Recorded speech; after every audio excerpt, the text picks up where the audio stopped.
President of the United States, Donald J. Trump. Thank you.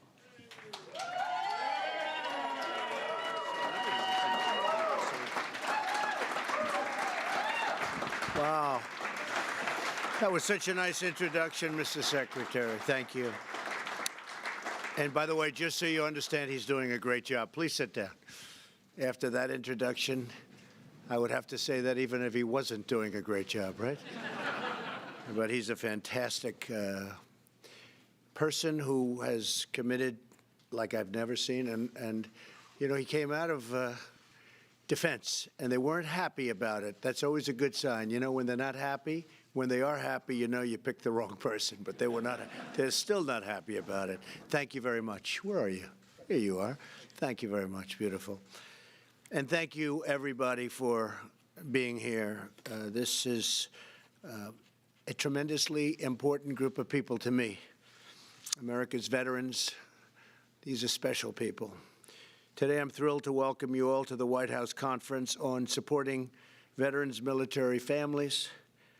And we all know how important families are for us. I do want to thank, I understand with us, who's man who's really been of great help is the Utah Attorney General, Sean Reyes. Where's Sean? Hi, Sean. Thank you very much. Really good.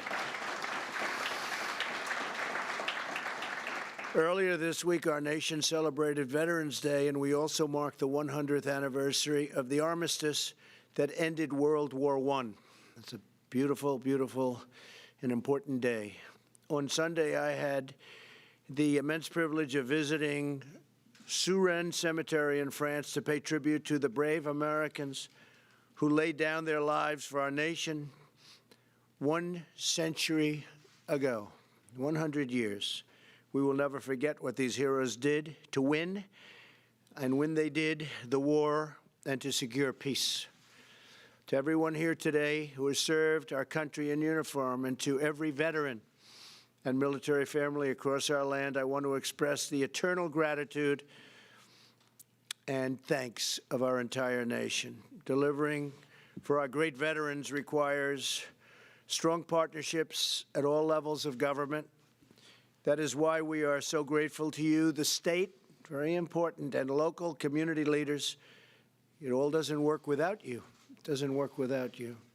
From around the country who are participating in today's very important conference. We're also glad to be joined by Secretary of Labor Alex Acosta, wherever Alex may be. Where is Alex? Hello, Alex. Doing a great job. Thank you.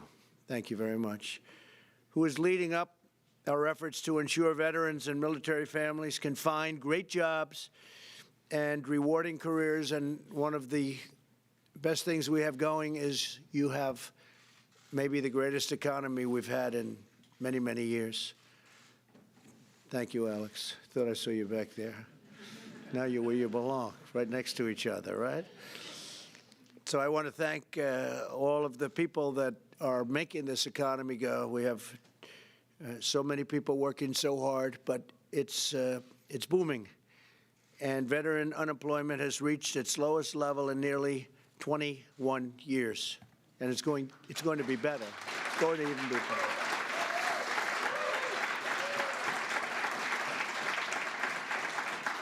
And that number will be better because if you look at the various statistics, African-American employment is the lowest level in history. Hispanic employment is the lowest level in history.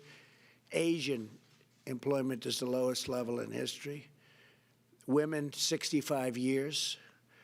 So we have to do better for the veterans. I think 21 years isn't the same. I have a feeling that the next chart that comes out, they'll be right up there too. But this is the lowest in 21 years. Since day one, my administration has also taken bold action to reform the Department of Veterans Affairs and deliver our veterans the care they so richly deserve, working very hard on it. Last year, I signed the landmark VA Accountability Act, which, as you know, by accountability, that ensures us the right to get rid of, in a very nice way, or a very rough way, any way we want, The Secretary probably is a rough way, and that's okay. That's okay too, Secretary. Those who mistreat our veterans, and they are going to be held fully accountable. This was something that for, I would say, 4 decades, they've been trying to get it approved. Sounds easy, it's not. I love the unions, we love civil service, but they didn't make this one easy for many, many decades. We got it done. We're good at getting things done. Since my inauguration, we have removed more than 3,600 government employees who were not giving our vets the care or respect that they deserve. In June, I proudly signed into law the most significant VA reform in half a century, called Veterans' Choice. Everyone knows what that means. Now, if a veteran cannot get the treatment they need from the VA in a timely manner, they can see a private doctor. They don't have to wait 12 days or 20 days. I heard horror stories like you wouldn't believe during the campaign when I was campaigning. And I appreciate the Secretary saying that it was a very major part, the veterans, of all of my speeches. I don't think I left them out of one speech, and I made plenty of them. And they were at the top. And now we're really producing, I think, far greater than anyone would have thought possible. Since I took office, 2.2 million veterans have been able to receive the care they need outside of the VA system. So there's no more waiting on lines. Literally, people were waiting. You know better than I do, but they'd be waiting 3, 4, 5, 6 weeks in some cases to see a doctor. Now they go and they see a private doctor right outside, hopefully right next to their house or where they live, and we pay for it. And they're very thankful. It's been incredible. And we're actually upping that program quite a bit as time goes by. We're going to be doing certain steps that we always had planned, but we're doing it step by step. And we've had great support in Congress, I have to say that. In September, I signed into law the largest funding bill for the VA in history. We secured $8.6 billion for veterans' mental health services, $400 million for opioid abuse prevention, and $270 million for rural veterans' health initiatives. The rural veterans have had it pretty tough over the years because they're pretty far away from a lot of potentially good treatment. Working with the VA and the Department of Housing and Urban Development, we've helped nearly 54,000 veterans in need. We've helped them find permanent housing and great services last year. To improve the efficiency of the VA, I signed the Veterans Appeals Improvement and Modernization Act. Over the last 2 years, we have taken dramatic action to streamline the bureaucracy and made tremendous progress. In the last year, we processed more than 1 million total claims processed. Total claims at the VA, along with 85,000 appeals decisions, the most in history, and 62% more than the previous year, which is a record, Nobody's ever seen that kind of an improvement. Since I took office, we have reduced the average claim wait time, such a big factor in what we're doing, wait times, by nearly 25%, and that number is going to go substantially better with a little more time. We opened the promised White House VA hotline, which has already fielded more than 150,000 calls and emails from our veterans when they have a complaint, a problem, or in many cases we receive compliments for what's happened in the less than 2-year period. It's almost 2 years, can you believe it? But it's still less than 2 years. In January, I signed an executive order directing the Department of Defense, Homeland Security, and Veterans Affairs to ensure seamless access to mental health care and suicide prevention resources for veterans. Tremendous, hard to believe problem. Hard to believe, actually. With a focus on the first year after separation from military service, when a lot of bad things can happen. We secured $206 million for VA suicide prevention programming. And every VA medical center now offers same-day emergency mental health care. but we have to do more, and we're working to do more. We will be working with every state and local leader, so many of you are here, and around the nation to improve vital mental health services for Americans' great veterans. This is a top priority for my administration, has been, as I said from the beginning, always will be. Until we get it right, and we're getting close, and once we get it right, we're going to keep it right, because it can go bad just as fast as we fixed it. So we're going to keep it right. Pretty soon, that's what we're going to be working on, Mr. Secretary, just keeping it right. We're getting to a point. Another crucial element of our veterans' agenda is improved access to education. Last year, I signed legislation to allow every veteran to use their GI Bill education benefits at any point in their lives. And earlier this year, I signed an executive order to promote military spouse hiring across the federal government. Military families are the backbone of our nation.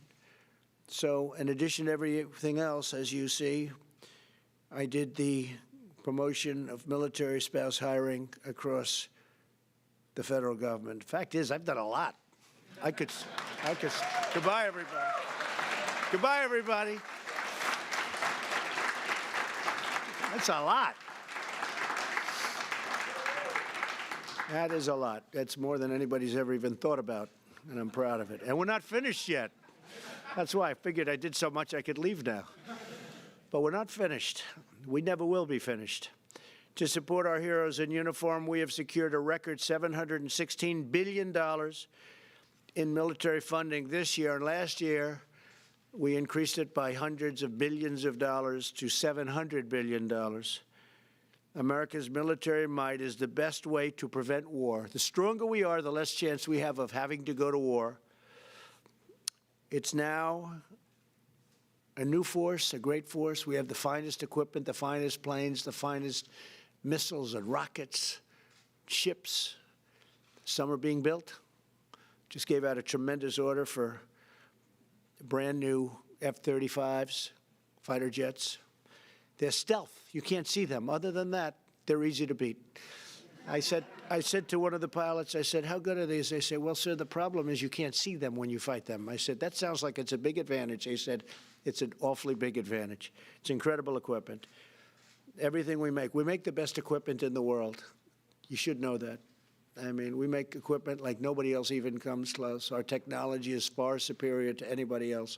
Our jet fighters, even our tankers, but our planes, our ships, there's nobody that makes the equipment like we make it. And the beautiful thing with when you hear $716 billion, it's all made in the USA.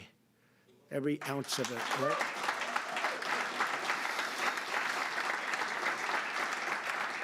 And we will soon have the greatest and most prepared force, military force, anywhere in the history of our country, by far. And that's what we need. It was becoming very depleted and very tired, and you people know probably better than anybody in this country what was happening. It was not good, and now it's really good. It's our sacred duty to support America's service members. Every single day they wear the uniform, and every day after, when they return home as veterans and heroes, we take care of them. That's very important. And they really appreciate it. I think nothing I've done is more appreciated. I think we've done a lot for a lot of different groups, but nobody's appreciated it more than the vets. I see that when I go out, when I make speeches, and I meet people backstage and on stage. I think the vets maybe more than anybody else appreciate what we're doing for them. So together we will honor those who defend us. We will cherish those who protect us. And we will celebrate the amazing heroes who keep America safe and strong and proud and free. I want to thank you all. You're very incredible people. I know the job you do. I know how hard it is. I know what you've gone through, especially before we came into office. What you went through was incredible, horrible in certain ways. But I know what you went through, and it's my honor to be with you. And God bless America. Keep up the great work. Thank you very much. Thank you. Thank you.